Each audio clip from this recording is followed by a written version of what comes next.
All right. Welcome to Under the Influence. Kenzie is traveling. I am here. And this week, I was going to do something different in her absence. I thought about possibly doing an interview. I was going to try to book somebody, and that didn't work out. I'll talk to Kenzie about that on her return.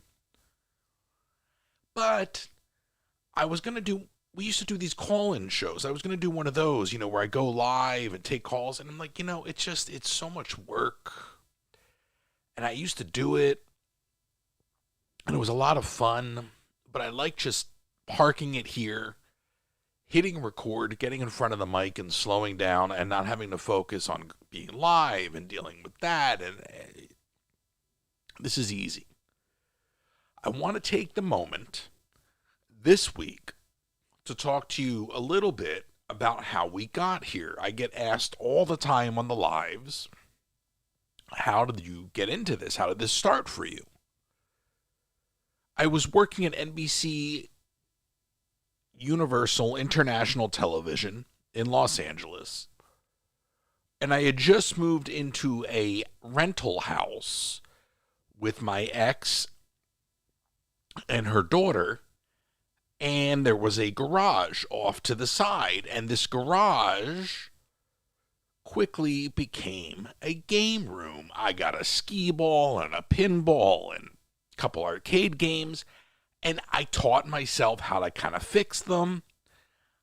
Somebody who works in the entertainment industry from show to show, you usually deal with some downtime, right? Like you'll go from one show to the next, and then there's a lull. So I was over at NBC International. My time had come up. It was a temporary gig. Somebody had asked me to help them produce something on the history of video games. And that is where the light bulb went off, and I started to sort of collect these games and in turn teach myself how to maintain them, to fix them, to rehabilitate them. I would take a broken skee ball machine and bring it back to life and make it look brand new. So it was a whole thing. But it started out as just simply a buy it, flip it kind of hobby. Pluck something out of somebody's garage, clean it up, get it running. I don't know if you can hear the fireworks going off behind me as I record this in the evening here. Nonetheless, I took this hobby and very quickly started to learn way more than I bargained for, and I started to make money out of it. And it all clicked for me one day when somebody, a friend of mine at the time, wanted to borrow the skee ball machine for his birthday. And his wife was there, and the family was there, and everybody was there. I mean, it was just an awesome party. And the kids, I left the skee ball machine there overnight. We tarped it and whatnot. I was outside. There was an air hockey table and some other games, but the kids were so focused on the skee ball. And they came, we all came back the next day. The kids came back as well.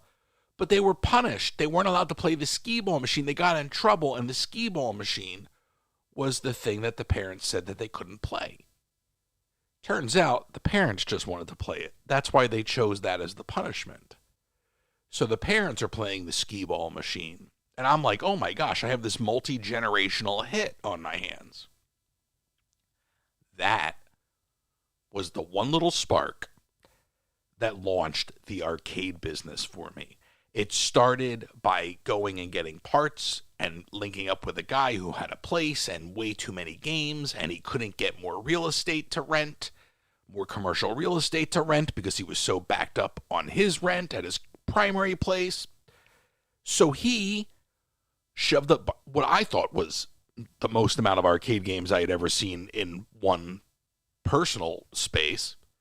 About a dozen, maybe more, arcade games, shoved them in my garage and said, fix these, and I cut a deal with the guy. I won't charge you to store them. I'll charge you to fix them. And he said, that's fine. And I said, I'll charge you $125 a machine. And again, I'm out of work, so I needed money. I'll charge you $125 for each machine I fix. And he said, that's fine, because he assumed, oh, well, out of sight, out of mind, whatever, I think that was on a Thursday afternoon. Friday morning, I open up the garage door. I pull out the pop-up tent. And I'm working, bolt cutters, taking off locks. I mean, you name it, right? By the end of the weekend, I had fixed everything. And he owed me like, I don't know, $1,000, whatever it was. So I started to see the formation of this business. So fast forward, now I'm in a warehouse. I've got people of my own that I'm paying, staff. I went from this hobby, I say people that I'm paying as if they're not called employees, but it's when you start in your garage, it's like, hey, come help me, I'll throw you a couple bucks. Then you mature into having payroll and having, the responsibility of a commercial lease and learning about things like cam fees. And I always said, I wish somebody would have given me a manual on what it takes to run a business in the state of California, which I maintain is very anti-small business. That's just me. Particularly Los Angeles County.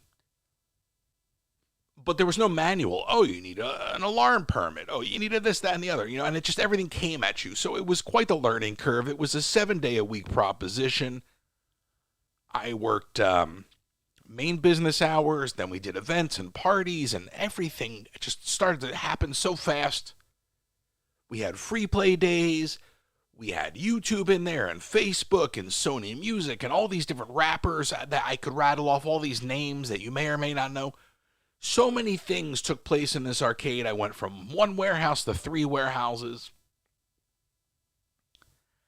And I had a booming operation there. I used to joke that everybody that wouldn't make my movies or read my scripts or do business with me on the entertainment side of things wound up cutting me checks to build them game rooms. I mean, we had game rooms at Universal and Funny or Die and HBO and everywhere. And we were providing games to the barcades. I mean, we kicked off the free play boom. We were a huge, this is a very familiar statement to make, we were at the beginning of a very huge trend with the arcades in Los Angeles. We were at the beginning of a very, very big trend. To the point that I had my hands in everything. I was selling games to people that had free play arcades that were kind of competing with me, but not, because my business model was different. So I was using the free play arcade as a loss leader, and they were using it as part of a barcade. And so everybody had a different model. There was probably 2 or 3 different models at the time. But wherever I could make money, I was making money. Selling the machines, going into the bars and fixing the machines, renting machines to free play arcades that weren't a bar, but just sort of doing the free play model. So we were really doing well. Really doing well. My first interaction with the city of Los Angeles came one afternoon when it was pouring rain. We were in a warehouse, and the folks that were renting out the space for the party, it was a huge 5,000 square foot arcade at this point we had built. All vintage games, projectors up on the wall, LED light tunnels, a big LED handmade sound reactive curtain. It was very cool. There were multiple occasions where parents would tell me their kids chose to go to Royce's Arcade on a Saturday morning than to go to Disneyland. Multiple times I heard that, and I always was very humbled by that. So it was my own little indoor amusement center, and if you Google it, Royce's Arcade, you go online, you can look, you can see the pictures. It was pretty awesome. It's kind of wild to talk about it like it doesn't exist. But anyway, so this event is going on, and it's raining. And in a moment of bad decision making, we close the roller door for probably 5 minutes. And I think somebody was trying to get their kid and panicked. So long story short, a fire inspector shows up that next week and takes a look around, and he goes, look, X, Y, and Z have a nice life. Do this, that, and the other, have a nice life.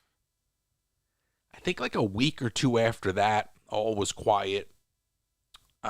People from the city showed up from the permit office, and they wanted a change of use. Okay.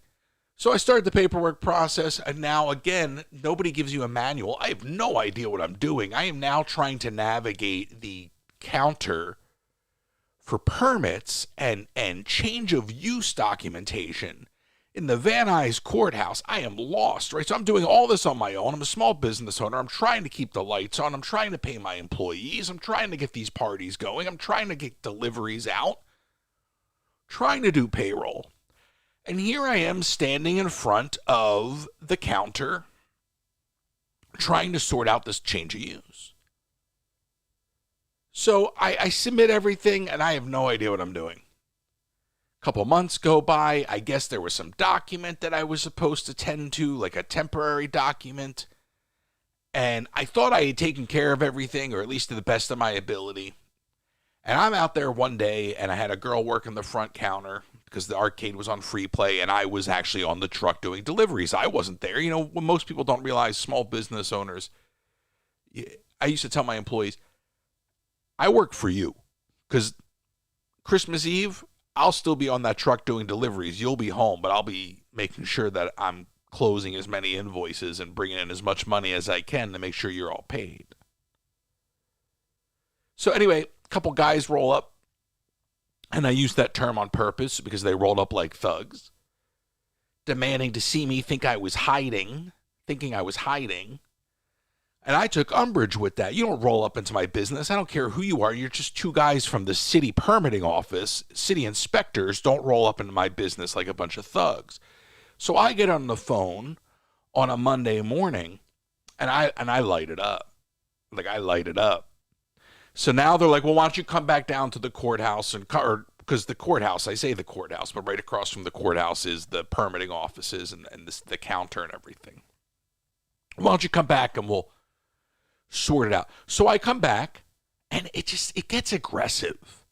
And I had one of my employees with me at the time, but things get aggressive to the point that they tell me, if you don't sign this court hearing, we're just going to arrest you. And they call a cop down. And I said, you're going to arrest me? I said, so you're forcing me to sign a court document and you're going to arrest me? And I look at the guy behind me, and he could have figured it out. He's a sharp guy, but I didn't want to just leave him high and dry. That was my logic at the time. Poor logic, because he would have been fine. I should have let them arrest me. I said, fine, I'll sign the document. Now I've committed myself to a court appearance, and I've just entered into a legal nightmare with the city. Let's just fast forward to the point that they're pretty much going to shut us down. I mean, it has got hostile. I'm now at war with the city inspectors. I mean, I've gone full out. I've gone head to head with the city of LA. I'm furious. Because you're not going to roll into my business and roll up on some girl working the counter trying to help me out so I can keep my small business running. You're not going to roll up like a bunch of gangsters. I don't even remember how I got the attorney that I got, and he's advising me, and I think at one point he started yelling at me, and I remember yelling back at him and explaining to him that, this is my livelihood, so don't expect any different posturing from me because I'm going to fight for my livelihood. And I don't remember how we got to the point, but I had the idea in the back of my head to do a Save the Arcade, a very 80s retro kind of thing. It was a very successful arcade. I mean, we made headlines around the world for various things. Google it. You'll see the time that Paris Jackson showed up, and I woke up the next morning and I'm like, oh my gosh, why are we in the Daily Mail in the UK? Why are we on the UK tabloids? It was wild. I mean, there's just the stories for the arcade era of my life alone could be a podcast series. But I'm telling you the story of how we got to where we are today. So anyway, I decided to do this Save the Arcade campaign. And I rally everybody. I mean, my opening day when I opened that business was phenomenal, just from a marketing perspective, from a turnout perspective. This rivaled it. We have a Royce's Arcade blimp up on the top of the building. I mean, I had a blimp. I still have the blimp is somewhere in the garage. Anyway, so we have this whole event and spray painted by hand on a big piece of wood, maybe even possibly the giant back door of a big arcade game, was the city attorney's phone number. Call this number and tell them to not shut down Royce's Arcade Warehouse. Because at this point, it had gotten to that point. Trying to save the business. I think we did this on a Saturday, so there wouldn't have been a response on a Sunday. Monday would have been a holiday. Tuesday, I get a call. I mean, hundreds of people showed up. I get a call from this attorney. What have you done? You've agitated the city attorney's office. You inundated his voicemail system. Said, I'm just leveraging the power of the people. Okay? You're talking about an elected official. I'm talking about the people. This is what the people want. They dropped the charges. I don't even remember if it was that week, but they dropped the charges. 2 weeks later, the city attorney's office is raided by the FBI for the Los Angeles Department of Water and Power scandal, and I am just vindicated. And a gentleman that I had met during the course of all of this, who was local to the area, had expressed interest through his company in helping me build a new location because we had to get out of this building irrespective of what was going on. It was just a matter of when. So I start to embark on a deal with the Westfield Topanga Mall, which was down the street, but it is a world of difference. If you think that the rates for a commercial warehouse are pricey in Los Angeles in the San Fernando Valley, the price of rent at the Westfield Topanga Mall for the one unit that was about 1,000 square feet less than the warehouse I had was like $20,000 a month. It was insane. But I had the right people, and they wanted to see this place thrive, and they were backing it, and they were writing checks, and we're talking about $1 million investment fund, okay? COVID hits, and we had knocked down 3 units in the mall to build one giant unit, and that we had the blueprints. I mean, now you want to talk about learning things. I mean, I'm working now with architects. I'm talking to OSHA. I mean, I'm learning about things like at the level of building an esports arena, an amusement park facility. I'm talking to Atari and Microsoft. I mean, we are building an educational facility. We're going to teach kids animatronics and robotics. I go to Garner Holt and meet with the folks over at Garner Holt who build animatronics for Disney and for Universal, and I'm touring that, and there's like Disneyland ride vehicles there, and the chimney sweep animatronic from the Great Movie Ride. I mean, I am now in a world of, oh my gosh, I am building my own indoor amusement center. And to just sort of truncate that time period, it went from 1 unit to 2 units because during the course of the pandemic, left to my own, everybody had tapped out. The investors had tapped out. Society had all but tapped out because you couldn't even get into the mall. Okay, nobody was touching anything. But I'm negotiating my survival. So for about a year, I'm trying to say, give me extra space, get me something going. And now I'm going to open up 2 units. Okay, and I've restructured a deal with the mall to survive, but nothing's opening yet. And we're now going to take this crazy magical arcade place and make it a full-fledged indoor amusement center because during the course of the pandemic, I had built the ride video, which launched the actual TikTok channel. And that was sort of a joke because at the time people were doing these part 2 videos, you know, like the part 1, part 2 on TikTok. This is like the pre-live days. And I did how to build your own Disney rides in just 5 steps. We were sitting around in the warehouse waiting for these deals to be reconfigured, waiting for the world to open up. And I was like, I've always wanted to build my own dark ride. So in this lull, while I'm trying to renegotiate this multi-million-dollar deal with this giant organization by myself, because the investors are on ice, the attorneys working for the investors, bankrolled by the investors, are really only there to bless at this point, right? So I'm on my own, and understandably so. But the difference was fold or fight, and I didn't want to lose my livelihood. We were so far into this, I didn't want to lose my dream of having an indoor amusement center. I mean, it was truly at this point, even during the course of the pandemic, as rough as that was, because I had built this ride in my warehouse, and it got almost 1 million views, and the mall was excited about it. It was like, hey, we're going to build a dark ride in the warehouse.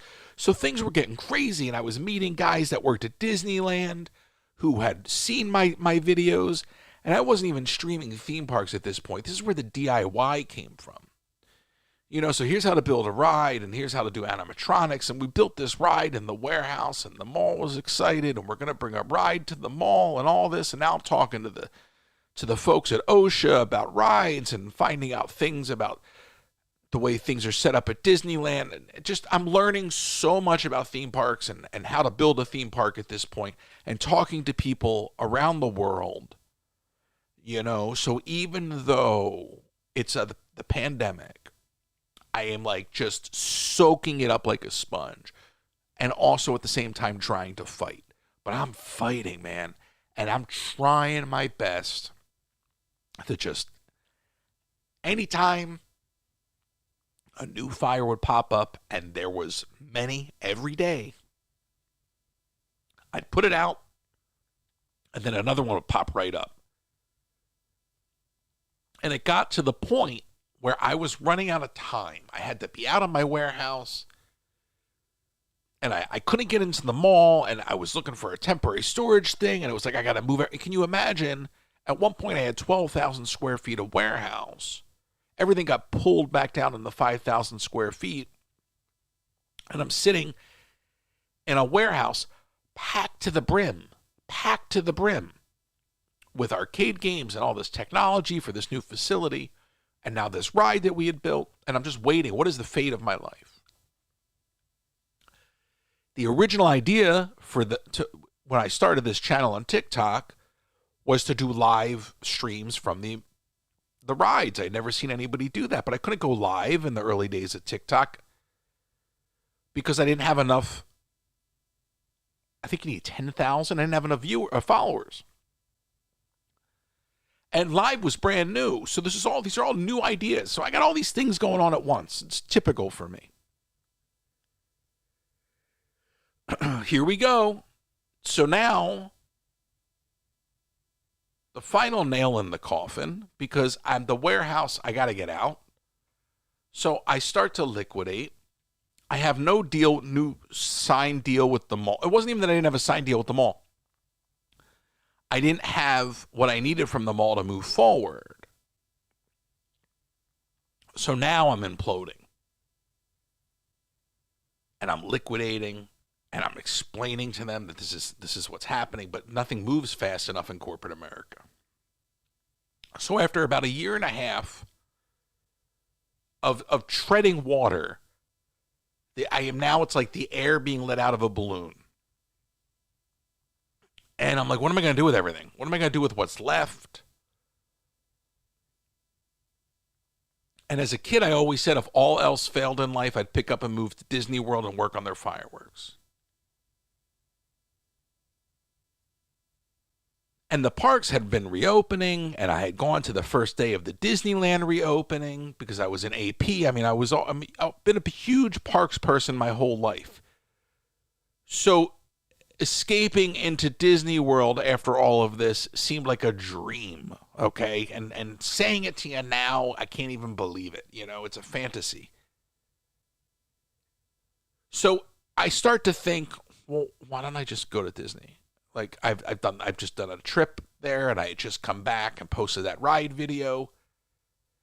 I'll move to Disney. I'll get a job. I applied. I think within the same day or 2 days, I had a job interview to drive the monorail. I got the job driving the monorail. I found a house to rent. I realized it was cheaper to move what was left of my business assets into a house in Orlando. Would be cheaper if I could get everything there than it would be to move it into another warehouse in California. So I packed up a truck and I drove it across the country. Granted, I did like a virtual meet with the gentleman. I had not seen this house. I jumped on a $75 flight at the time from LA to Orlando just to make sure before I drove a truck out there that it was real. I got the keys to this place. I'm in this empty house by myself. So I went and just hung out over at the boardwalk. I don't even think I had park tickets. I just hung out over at Hurricane Hannah's for a day or two on my cell phone, just trying to figure life out, thinking I'm going to rebuild. At this point, I had streamed, because I had streamed on my 40th birthday. It was one of these post-pandemic trips, pre-posting that ride video that kind of blew up the whole channel. So I had streamed before, but my commitment was, I'll move there, I'll get a job driving the monorail, move to Disney World, and maybe slowly, I'll, and I'm going to have to back up here because I'm missing a huge part of the story. But, I'll rebuild and maybe start growing this channel. But if I take a step back, what the big thing that pushed me to pick up and move was this lawsuit, because when things started to reopen, Westfield Topanga Mall started going after people for missed rent. They went after Cheesecake Factory. It's all public stuff. Cheesecake Factory, Starbucks, and me. But I'm on my own because I basically, I had a little backing, but nothing like I had before. I didn't have the infrastructure anymore because everybody had kind of bailed. Nobody wanted to put good money after bad money. That's business. It's not personal. So I'm like, I got this lawsuit, the burden of this lawsuit. How am I going to escape this $2.5 million lawsuit? I'm not paying. I'm just like, there's no way I'm giving. There's no way. You're not going to wipe out me and my family. And there's just so much more that I can't even get into. And I'm like, and I can't get an attorney to help me. And I don't have the funds for an attorney. Every dollar that I had at the time was to keep the business afloat. And at this point, if I had any dollars left, it would have been to keep the business afloat. So there was nothing there for an attorney. So I get on this truck, okay, and because I got to get out of the warehouse and things have to go somewhere, and I drive everything to Florida, and I start streaming. I turned down the job on the monorail because I was offered an editing gig that afforded me the opportunity to stream, take a break, pull out my laptop in the middle of Epcot. Back then, the live music hadn't returned, so I would edit on my laptop right outside of where the mariachi band plays, on the tables there. And then I'd go stream for a little bit because streaming was just like a hobby. It was me escaping. And I'm like, I'm here. I may as well share it. That's what this channel was for. At this point, because of the success of the ride video, I had the audience. I could stream. So I start streaming and I start seeing the upside and the growth potential because nobody's streaming live from the parks on TikTok. And I wasn't aware of what was going on YouTube. I wasn't even concerned about it. I didn't think I'd be sitting here now, years later, talking to anybody about it. Okay? It was a mental health escape for me. I had built a really successful business. I had kicked off an entire trend with the free play arcades in Los Angeles. I had gotten so close to building my own amusement park and weathered the storm of the pandemic. And then at some point, it just all came crumbling down. There was nothing left. There was no more. You couldn't keep the ball in the air any longer. It was like the house of cards came crumbling down because without the right amount of support, what are you going to, you can't do anything. There's only so much one person can keep a business afloat. And mind you, I'm saying all of this to you without stating some of the most crucial elements of this. No unemployment money because I was a small business owner. Okay. No emergency funds from the government. That was pending. That was a nightmare. The amount of times I had to pick up the phone and call Washington, D.C., call congressmen, call the governor's office to just fight to try to get any sort of financial support. It wasn't like I just sat by, you know? So it was a very interesting time in my life, and the idea of streaming the parks became my escape. I figured I'll move my stuff here. I'll slowly sell it off. I'll make some money, and I'll start to rebuild, you know? And because I had this editing gig, I could just stream and I could build an audience, and I didn't even want to make money with it because I was dealing with the lawsuit, so I didn't want a new business. Plus, I didn't think it would be a business. It was just a perfect thing. Sort of like, oh, a hobby. It's therapeutic. You'll weather the storm however you get through this thing. You know? Figure it out. Rebuild your life. Well, after probably a year and a half of streaming, I decided that I had enough with streaming. I wasn't monetizing it. I wasn't looking to monetize it. But I had had enough. It was just becoming exhaustive. What would eventually be known as the parasocial relationships. Back then, that term wasn't even being used. But they were becoming too much. And I had gotten run down. In my early days, I think I did 137, 140 straight days of streaming. And then it all caught up to me, and I got sick. And so I was sick, and I started thinking to myself, I got to do something else. I got to get a job. Again, I wasn't thinking I would turn this into any real monetization. I had seen the potential, but it wasn't a consideration because it never was a consideration. Streaming the parks was a fun escape for me during a really, really dark time. A really, really dark time. And I started streaming them, and I didn't know that I was kicking off another trend like I did with the arcades in LA. I had no clue what I was doing. I was just doing what I do. And then it starts to get toxic and weird. So I was like, you know what? I'm out. I'm going to go get this job, and I'm going to go work for the parks because I really am just here for the love of the parks. And I always said I do fireworks. I was able to get a job as a ride technician. Now, again, I got to backtrack. I'm skipping over good parts because it's somewhere along the line. I even had a job as an arcade technician first, but I left that very quickly because they weren't fixing any of the arcade games, and I could not sit there and destroy vintage games by taking CRT tubes out, which are basically TVs, and replacing them with flat screens. But there was just a lot of inefficiencies there.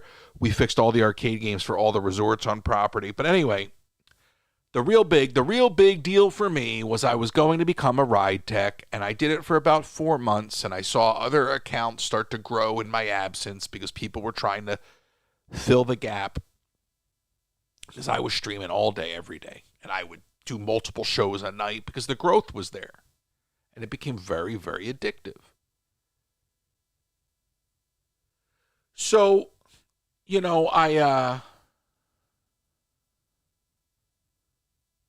it's interesting because you look back and you look at something like that and you go, boy, it really is amazing how as one thing starts to completely crumble, the seeds of something else start to thrive.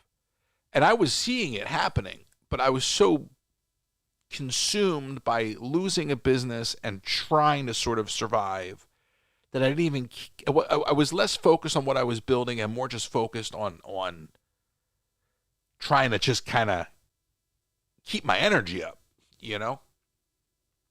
I was trying not to crumble as a human being. I was trying not to, there were some very dark days there. A $2.5 million lawsuit, giant corporation, no legal help, basically doing it all on my own. I had some people give me some really good advice. There were definitely people that helped me, but I didn't have anybody representing me. And I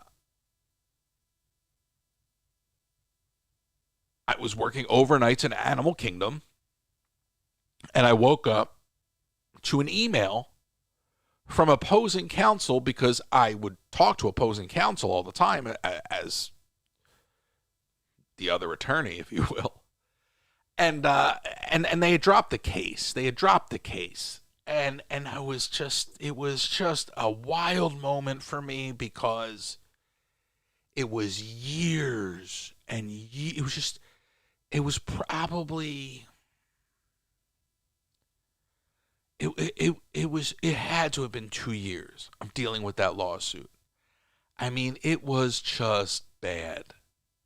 It was bad, and it was just like that. It was gone. It was gone.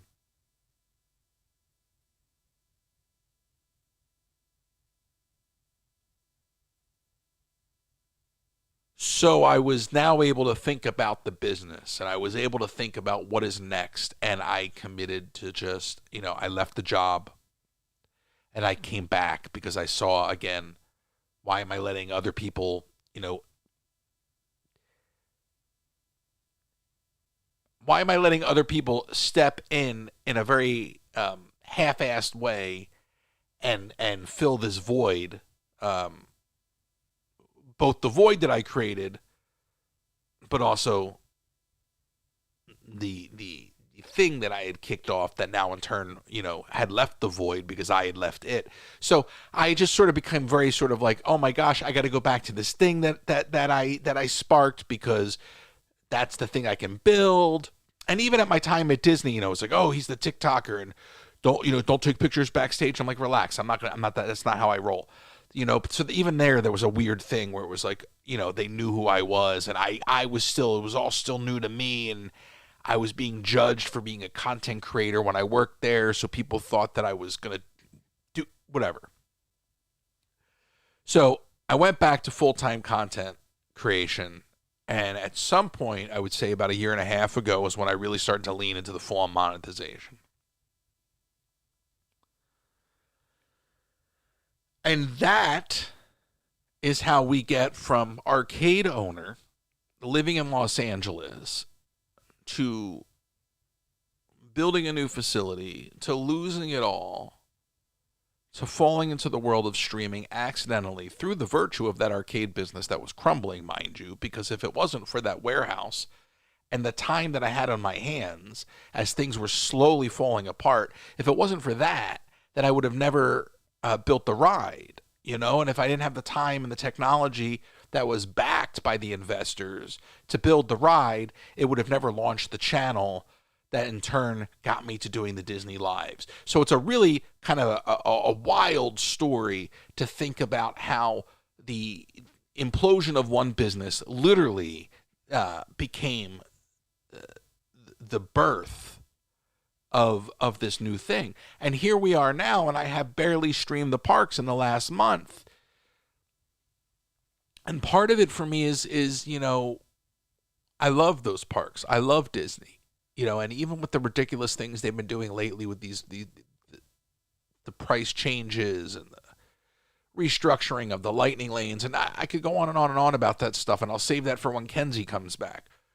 But, I love the place, and I sincerely care about the place, and I sincerely care about the guest experience, and I often look at, at least from the TikTok perspective, the trend that I kicked off, and how it's had a negative impact on the guest experience, and the things that I see other people are doing on their live streams in the pursuit of views, in the pursuit of content, in the name of content creation. And I already take umbrage with my own level of content creation, because I don't think streaming from a theme park is that great a content, nor did I ever expect to be doing it for 3.5 years. I always said I was in it for the long term, and I still am, but I those are short-term propositions, right? Like, there's nothing long-term about streaming a theme park, right? The long-term proposition is building the community, and it's just been a battle. When you get to this point, it's been a battle, because now you get lumped in with all these people that you don't want to be lumped in with, because they don't respect the company. They don't respect the guest experience.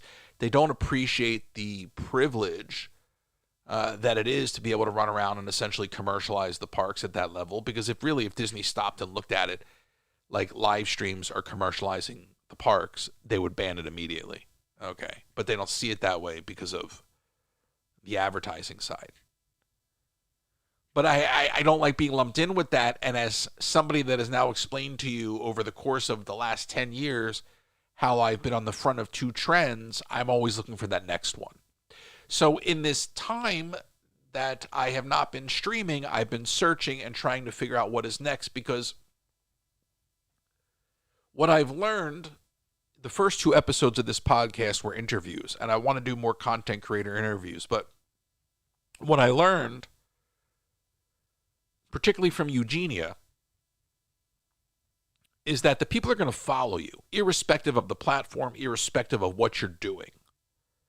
So there's going to be people that are going to follow me, whether I'm in a Disney park or not. And I'm not saying I'm never going to another Disney park. It's just, what's the point? There's 100 people doing it. I no longer see it. You know, it doesn't serve its function for me anymore. It doesn't feel viable. You know, and if all I'm doing is showing up and trying to take money, okay, because you got to earn a living, from the same people every single day, then how can one feel really, really good about that? And how can that really, really be a scalable model? It works for a finite amount of time. But you also have the trend itself is at the end. All right.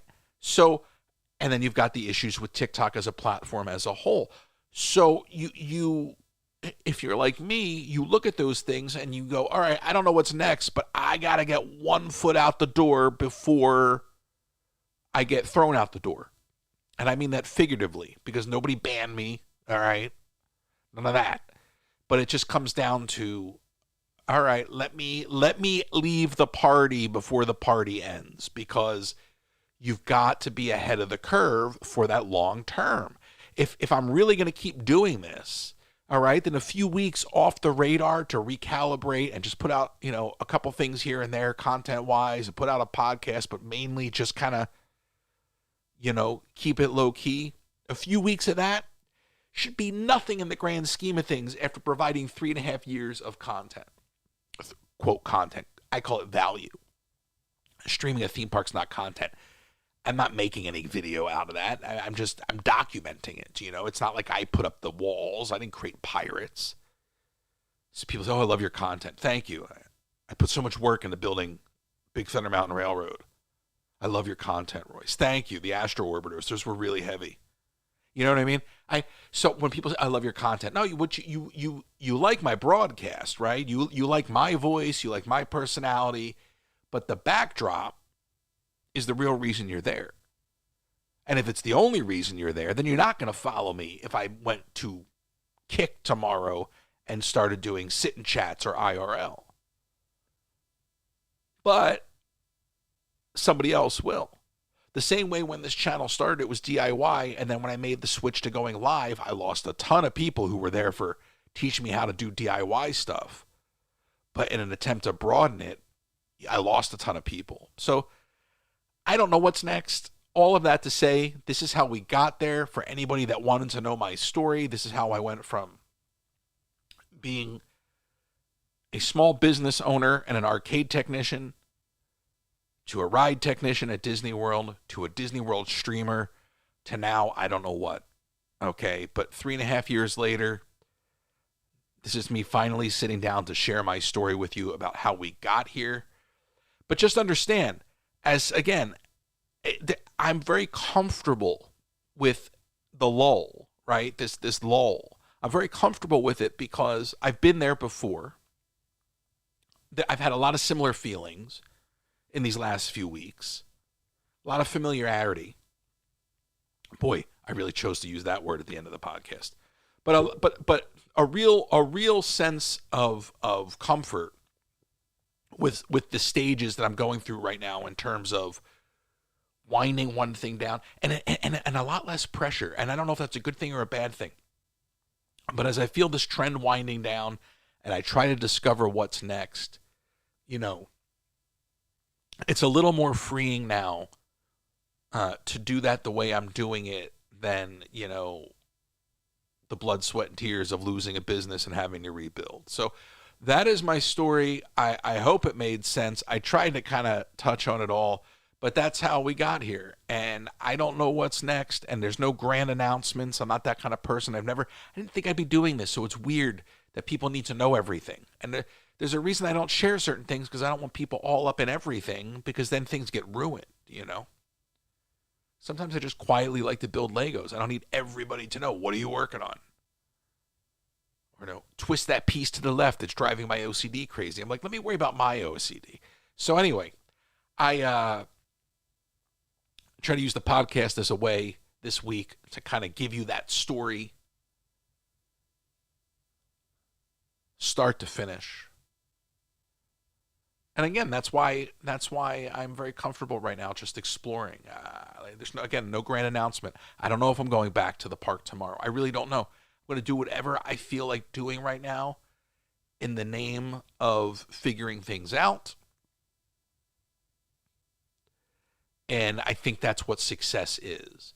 You know, to have basically ridden the wave of success of doing these Disney lives all the way up to where we've gotten it together. You know, there are many that will never get there. And that's just the way the world works in any sort of business model, right? But it's always great, much like the arcade. It's always great when you reach that level and you look behind you and you can see how many people are emulating your template. Been there, done that. Did it with the arcades, did it with Disney Lives. Whatever's next, I'm sure we'll do it again, and we'll do it together. Thank you for tuning in. I will see you next week with Kenzie. This has been Under the Influence.